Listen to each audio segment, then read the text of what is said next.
2015 e 2022, mais de 57.700 pessoas foram resgatadas de condições de trabalho análogas à escravidão no Brasil, o que representa uma média de 2.063 pessoas por ano. O estado do Pará é o que apresenta a situação mais grave. No estado foram resgatadas o equivalente a 23% de todas as pessoas encontradas nessa situação no país. Eu sou Rafaela Vivas e o enfrentamento ao trabalho escravo é um dos destaques do dia. Vamos aos demais. Conselho Nacional de Justiça firma acordo com o BNDES para realizar a primeira pesquisa jurídica sobre a litigiosidade contra o poder público.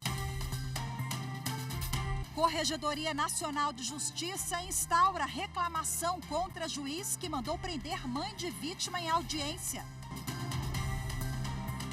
E ainda com a autorização da Justiça Estadual de Roraima, Polícia Civil faz operação que tem como alvo ex-senador Teomário Mota.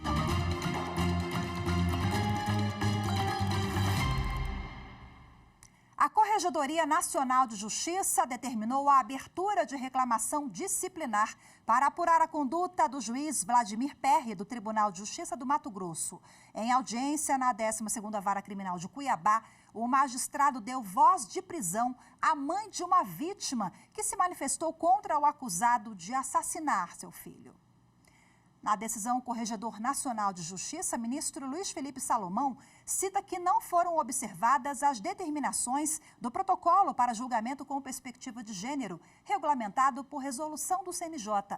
O corregedor frisa ainda que o magistrado não teria zelado pela integridade psicológica da mulher, que, segundo Salomão, também é vítima, ao menos indireta, do crime, pois é mãe da pessoa falecida. Os ministros do Supremo Tribunal Federal julgam em plenário virtual uma ação em que a CNI, Confederação Nacional da Indústria, alega suposto uso indevido de valores decorrentes de indenizações por danos morais coletivos determinados pela Justiça do Trabalho. Acompanhe na reportagem de Carolina Chaves. Na ação, a Confederação sustenta que o artigo 13 da Lei da Ação Civil Pública de 1985 determina que a indenização pelo dano causado deve ser revertida a um fundo gerido por um conselho federal ou estadual, com participação do Ministério Público e representantes da comunidade para a reparação do dano causado. No entanto, segundo a CNI, magistrados trabalhistas têm destinado esses recursos para fundações privadas, doações a órgãos públicos ou privados e a instituições de interesse do Ministério Público do Trabalho. A CNI pede a suspensão dos efeitos das decisões contrárias à Lei da Ação Civil Pública que ainda não tenham transitado em julgado. A Confederação alega desrespeito também a vários princípios constitucionais, como os da separação dos poderes, da legalidade e orçamentária. A relatora ministra aposentada Rosa Weber entendeu que, apesar de ser uma entidade sindical que representa empresas da indústria nacional, a Confederação não tem legitimidade para questionar normas relativas à tributação que não envolvam o setor industrial. Por isso, a ação estaria prejudicada. O ministro André Mendonça divergiu e considerou que as violações alegadas pela CNI têm um alcance amplo e não individual, e por isso a ação deve ser analisada pela Corte. Até o momento, o voto divergente foi acompanhado por 4 ministros. O julgamento no plenário virtual termina no dia 7 de novembro. Uma entrevista com a ministra Carmen Lúcia sobre os 35 anos da Constituição Federal é um dos destaques do episódio do podcast Supremo na Semana, que traz também as principais decisões da Corte. Acompanhe na narração de Rocine Gomes. No podcast apresentado pela editora-chefe do Jornal da Justiça, segunda edição, Alessandra Castro, um dos destaques é a decisão do plenário que confirmou a constitucionalidade de uma lei que autoriza os bancos a retomarem imóveis financiados em caso de inadimplência. O texto entrou em vigor em 1997, mas vinha sendo contestado na Justiça, como explicam a consultora jurídica Gisele Reis e o jornalista Mauro Burlamac. A lei está em vigência há 26 anos. Foi uma opção do Congresso, do Legislativo, né, editar essa lei e fazer valer. Essa ação que chegou aqui agora já passou por 3 instâncias, todas elas negaram o pedido, ou seja, mantiveram a validade da lei. O Supremo, mais uma vez, veio como 4ª instância, confirmando a validade da lei. Prevaleceu o voto do ministro Luiz Fux, que é o relator. Ele colocou de uma maneira bem clara, assim, que esse processo, ele não é autoconduzido pelo credor de forma, sem que tivesse algum tipo de regra, porque a própria legislação é que traz o passo a passo que deve ser observado. Então, por isso que ele afastou, assim, não há ofensa a contraditório, não há ofensa à ampla defesa, porque há meios de se defender. O episódio trata também do início do julgamento, que discute se é ou não necessária a separação judicial prévia para efetivar o divórcio.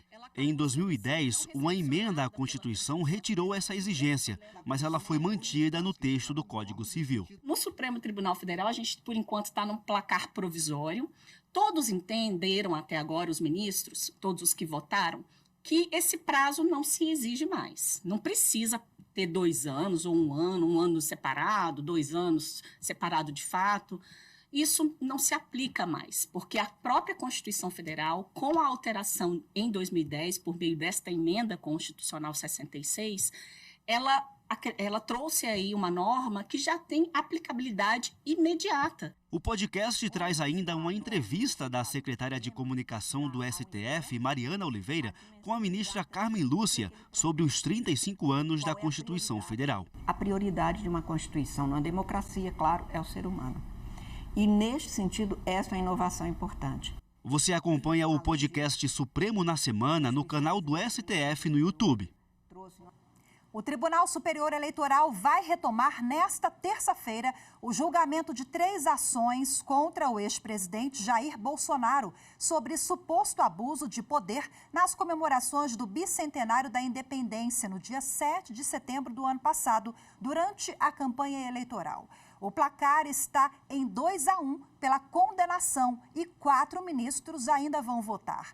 O relator das 2 ações de investigação judicial eleitoral e da representação especial é o Corregedor-Geral da Justiça Eleitoral, ministro Benedito Gonçalves, que já votou pela condenação de Bolsonaro.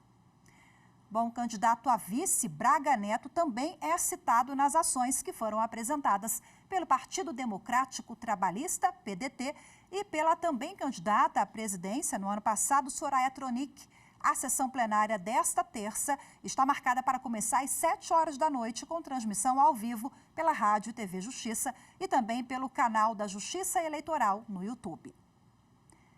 A seguir, em 7 anos, mais de 57.700 pessoas foram resgatadas de condições análogas à de escravo no Brasil. Mais informações em instantes, voltamos já.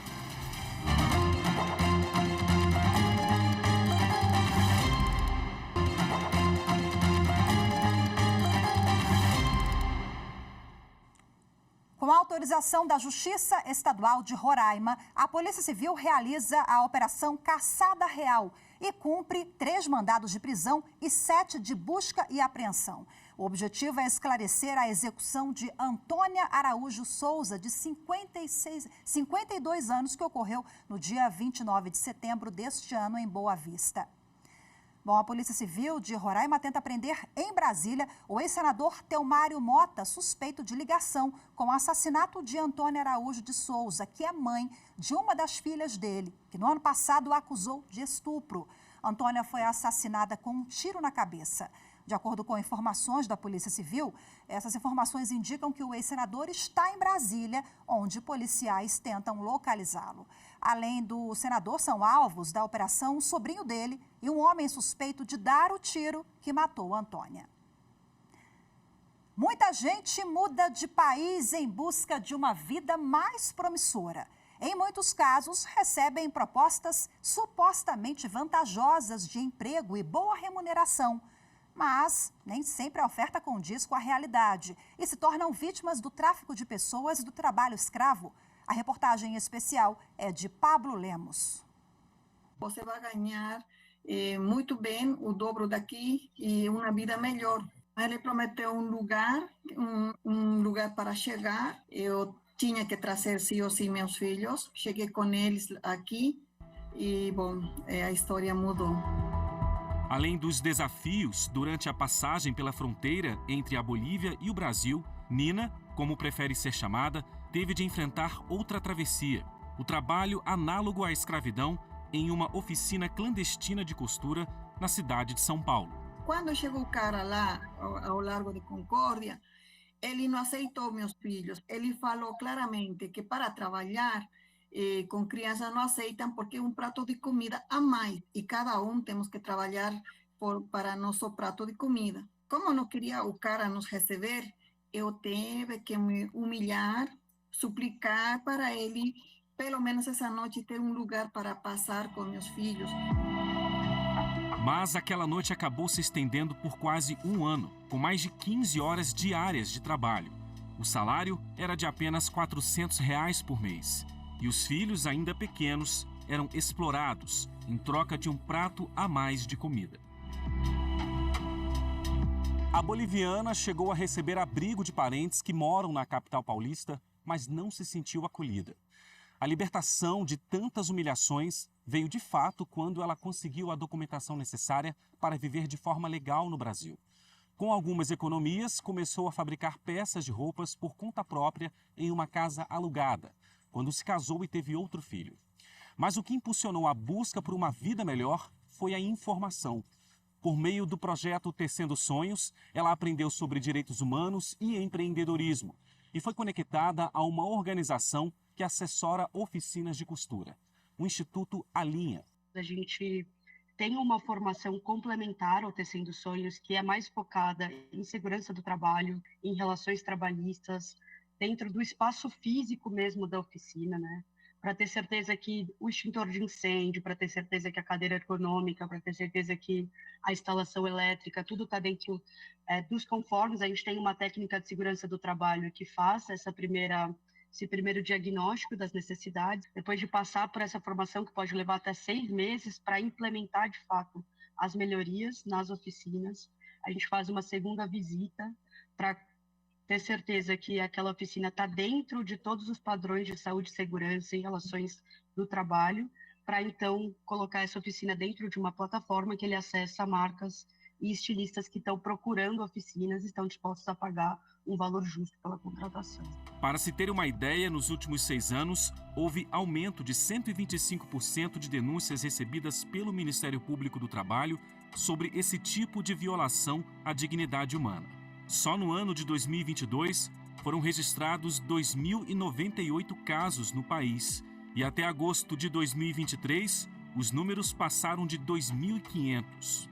Segundo dados do Smart Lab, iniciativa conjunta do MPT com a Organização Internacional do Trabalho, a Bolívia, país de origem da Nina, tem a maior incidência de pessoas resgatadas nessa situação no Brasil, com mais de 40% do total. Em segundo lugar, vem o Haiti, com 24%. Em terceiro, a Venezuela, com 12%. Normalmente, essa pessoa vulnerável é uma pessoa indocumentada, uma pessoa que não tem residência fixa e não tem reservas financeiras para se manter no país e procurar um trabalho digno, um trabalho decente, segundo os padrões internacionais. Então, essa pessoa em situação de extrema vulnerabilidade, ela fica muitas vezes nas mãos do aliciador, nas mãos do receptor, daquele empregador que recebeu ela. Por meio do projeto Liberdade no Ar, o MPT alerta a sociedade para os sinais de ocorrência do tráfico de pessoas. A iniciativa tem o apoio do Tribunal Superior do Trabalho. Nós capacitamos os agentes nesses locais, os agentes de aeroportos, os funcionários de companhias aéreas, de empresas de ônibus, para que, visualizando uma potencial situação de tráfico de pessoas, eles comuniquem às autoridades competentes para que aquela situação seja evitada, seja prevenida e aquela pessoa que estiver na situação ela não tenha esse crime, essa violação a direitos consumada. E ainda sobre o assunto, a repórter Evne Araújo conversou com o ministro do Tribunal Superior do Trabalho, Augusto César, coordenador do Programa de Enfrentamento ao Trabalho Escravo, ao Tráfico de Pessoas e de Proteção ao Trabalho do Imigrante. Vamos acompanhar. Para começar, ministro, como tem sido a atuação do Tribunal Superior do Trabalho e da Justiça do Trabalho como um todo para combater efetivamente o trabalho escravo e o tráfico de pessoas? O Poder Judiciário, evidentemente, não pode ficar à margem, né, desse processo de combate à escravização contemporânea e, por isso mesmo, o Conselho Superior da Justiça do Trabalho, na verdade, de alguma forma replicando, mas aperfeiçoando na medida daquilo que tem a ver com o trabalho humano, o que já vem sendo desenvolvido pelo Conselho Nacional de Justiça, está desenvolvendo esse programa, que se soma, em verdade, a outros programas que visam a promoção do trabalho decente, né, como o trabalho seguro, a tentativa da eliminação do trabalho infantil, a promoção da equidade de gênero, e agora, né, o programa de combate ao trabalho escravo, tráfico de pessoas e proteção ao trabalho migrante. Quais os desafios o senhor entende que ainda precisam ser enfrentados para garantir o trabalho digno a essas pessoas?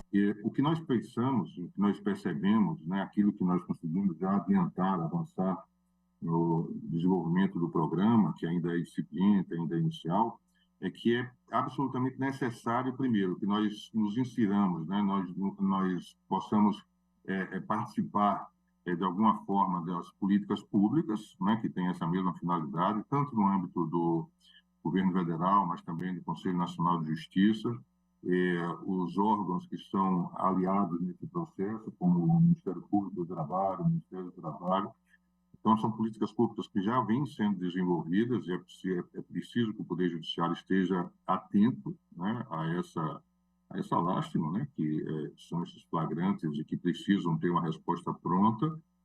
Nós precisamos também nos capacitarmos como magistrados, como juízes, como membros do Ministério Público, como auditores fiscais, como professores, enfim, como estudiosos do direito. É preciso que nós compreendamos esse processo em toda a sua crueza, em toda a sua profundidade. É muito grave, né, que nós estejamos há 150 anos, mais ou menos, da abolição daquela que seria a abolição da escravatura, e que nós não tenhamos resolvido o problema. Nós, como sociedade, o que é importante nós nos atentarmos, né? O que caracteriza um trabalho análogo à escravidão? E como identificar, por exemplo, os casos de tráfico de pessoas? Ali no Código Penal, no artigo 149, consta que o trabalho de pessoas escravizadas, né, a escravidão contemporânea, o trabalho análogo de escravo, ele se caracteriza não somente quando há o trabalho forçado, né, até porque o trabalho forçado ele é incompatível com as formas, com essa sociedade de vigilância, essa sociedade orientada a dados, né, ela não precisa, o poder opressor não precisa da força física, né? Então, o artigo 149 se refere também à servidão por dívida, mas também se refere a jornadas exaustivas e ao trabalho degradante. Então, é absolutamente mesmo necessário, né, que nós tenhamos uma jurisprudência forte no sentido de respaldarmos aquilo que já está na lei.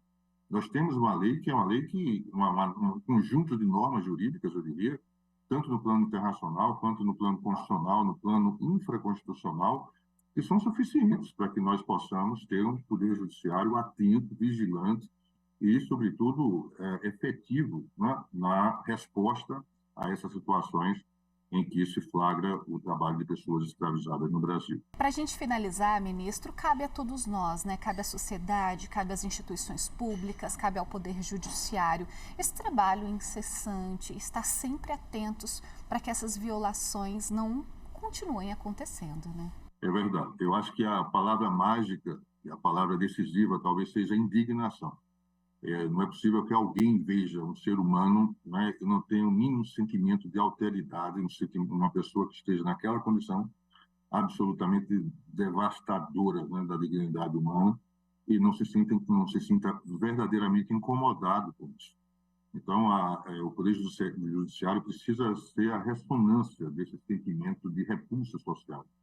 E, como nós começamos, né, o caminho adequado é que nós não permitamos, né, não deixemos que a naturalização dessa barbárie, né, de alguma forma possa contaminar não só as nossas práticas, como também as nossas decisões, né, no âmbito do Poder Judiciário. Perfeito. Muito obrigada, ministro Augusto César, pela entrevista e por estar conosco aqui no Jornal da Justiça. Obrigado, Evelyn, obrigado a todos. A seguir, Conselho Nacional de Justiça firma acordo com o BNDES para realizar a primeira pesquisa jurídica sobre a litigiosidade contra o poder público. Os detalhes em instantes, voltamos já.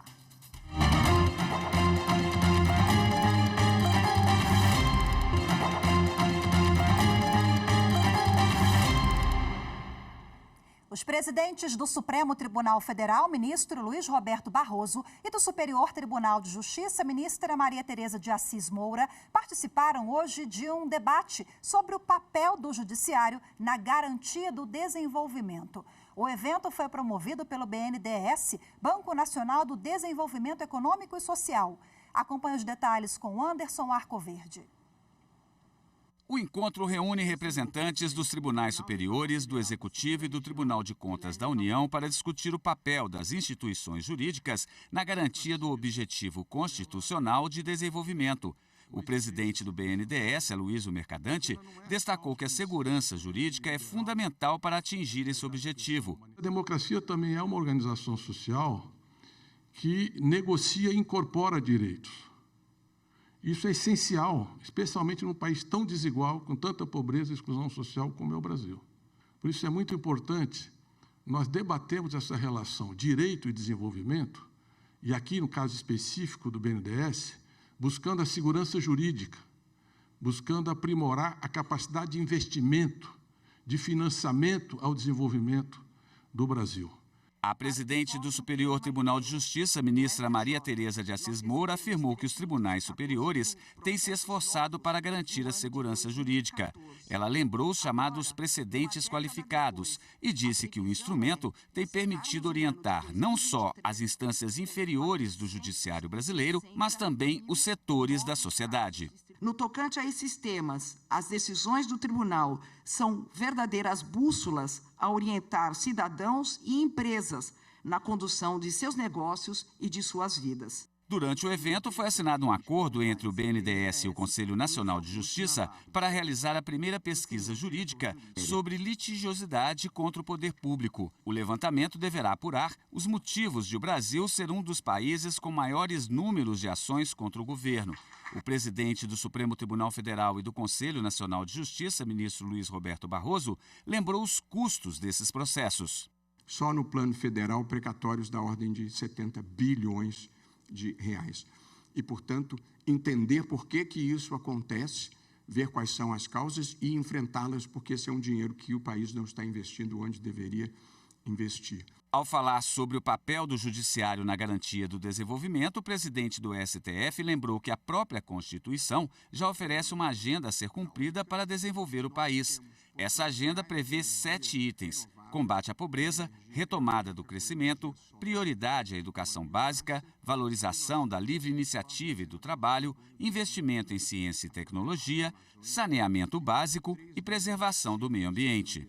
Ninguém, não importa se é conservador, liberal ou progressista, pode ser contra esta agenda que é, no fundo, uma agenda patriótica, porque está na Constituição e, aliás, recupera o sentido melhor, eu diria, da palavra patriótico. Ao fim do evento, o ministro aposentado Ricardo Lewandowski recebeu uma homenagem do BNDES como reconhecimento pelos serviços prestados ao país na defesa dos direitos fundamentais. No discurso, ele lembrou que o desenvolvimento também é um direito fundamental previsto na Constituição.